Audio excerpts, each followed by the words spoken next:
Hey, what's up, fellas? How you doing? Man, Antonelli here.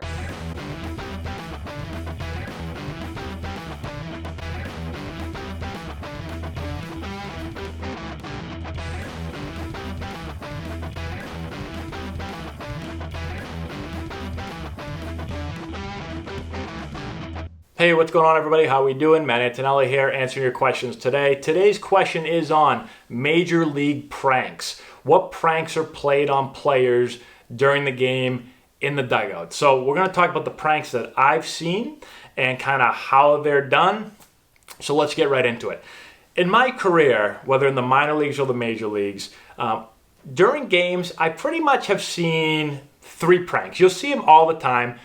But the funny thing is, no matter how many times they're done, they're always funny. I don't know, they're just always funny to see somebody that has no idea they're being pranked actually being pranked. And these always work well when they're on television. So typically the pranks, guys will pull pranks on players kind of all the time, but you'll see a little bit more when you're on TV. So if you're in the major leagues or if you're in the minor leagues, if you've got a TV game, a lot of times you'll see players trying to kind of pull pranks on guys. Okay, so here are the three pranks that you'll see. The first one is the bubble gum on the hat, okay? So these two are this one, and then also you'll see like the cup on the hat. Those are kind of like similar ones. So the bubble gum one, you'll blow a bubble, and you'll try to keep it pretty big as you can get it. Take it out of your mouth, and then you're gonna try to get it on the player's hat. And I've seen this one work pretty well where the thing stays on there for a long period of time and the player has no idea that it's on their hat. So they just got a big old thing of bubble gum kind of up there. And again, it seems kind of childish, but it's really funny when you see a player for like innings at a time have no clue that it's on there. So you always want to get, if you're going to pull a prank, you want to get it on a player that's not playing that day. So whether it's a pitcher that's not playing or a bench player, you don't want to put it on a position player or someone that's playing because it'll be funny for 5 minutes, and then when they go take the field, it's going to usually fall off or, it's not going to stay on there. But if you can get it on somebody that's going to be on the bench all day, you can get on there for a couple innings and it's funny. So that's the first thing, the bubble gum on the hat. The second thing is the cup on the hat. So it's kind of the same thing. What you're usually going to do is you're going to take some bubble gum, you're going to put it on the bottom of the cup, and then you're going to stick it on the player's hat. And again, it'll stay on there pretty good. If you guys go on YouTube or something, you can see there's a lot of videos of different pranks that are pulled with the bubble gum and with the cup on the hat. All right, so those are the first two. The third one is usually a lot funnier, but also, I've never seen somebody get hurt by it, but it looks like it could potentially hurt somebody, and that's the hot foot. So the hot foot prank has been around for a long time. If you guys go back and check, teams have been doing it forever. I saw a bunch of I went online and checked to see what teams have done this stuff in the past. The Mets did it a bunch back in the day, so there's a ton of video on the Mets doing it. I've seen it happen probably, maybe 10 times or so. The bubble gum and the hat and the cup on the hat happen way more. The hot foot is a little bit tougher to do. So what you're going to do in the hot foot is you're going to get, typically how I've seen it done is you're going to get some bubble gum again, always involves bubble gum. And you can get a couple of matches that you can put together, or you can get pretty much like a box of matches. You're going to put some tape or some bubble gum around it. And you're going to try to put it right on the back heel of the player's cleats, okay? So you stick it on there, and it'll stay pretty good. And then what you got to do is you got to get some player to get a lighter.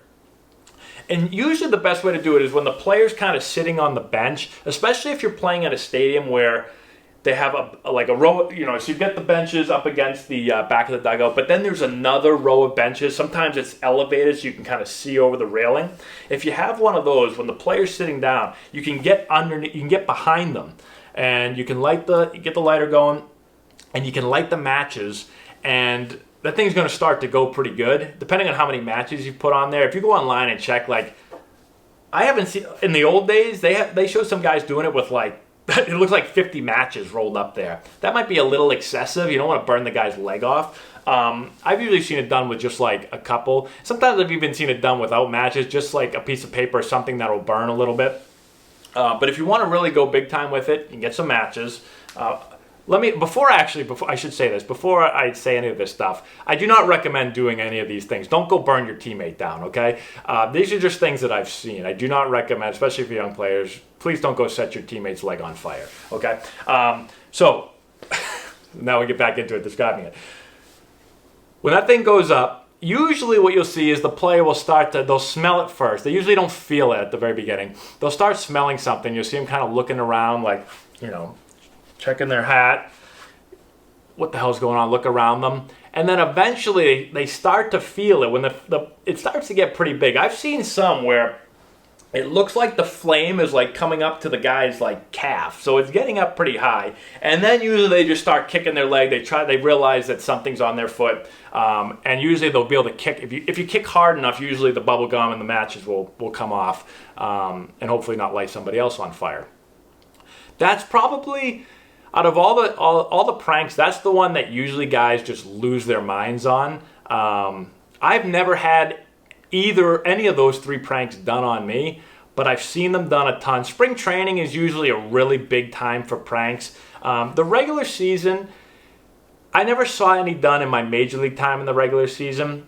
Usually, like, if you're winning, it's probably looked at as a little bit of disrespecting the other team. If you're up by 7 runs, 8 runs, and you're lighting people's legs on fire and stuff. The bubblegum one and the hat one, the cup on the hat, those are probably a little bit less showing up the other team. I don't know, when you start lighting people's legs on fire, that might be a little excessive. So usually you don't see it a ton in regular season games, although you will see it sometimes. But spring training is a big time for jokes and pranks and all that stuff. And then the minor leagues, I've seen a bunch of stuff there. It might just be because I've played most of my games in the minor leagues. I haven't been in the major leagues as long. Maybe they do pranks a lot. I never personally saw one during my time in the major leagues in a regular season game, but definitely saw them in spring training. So that's kind of how pranks work. Let me know if you guys have any other pranks. Those are, again, the 3 that I've seen happen the most. Off the top of my head, I can't think of any other pranks. So let me know in the comment section below if you've seen other pranks, if you've done other pranks, if you have any video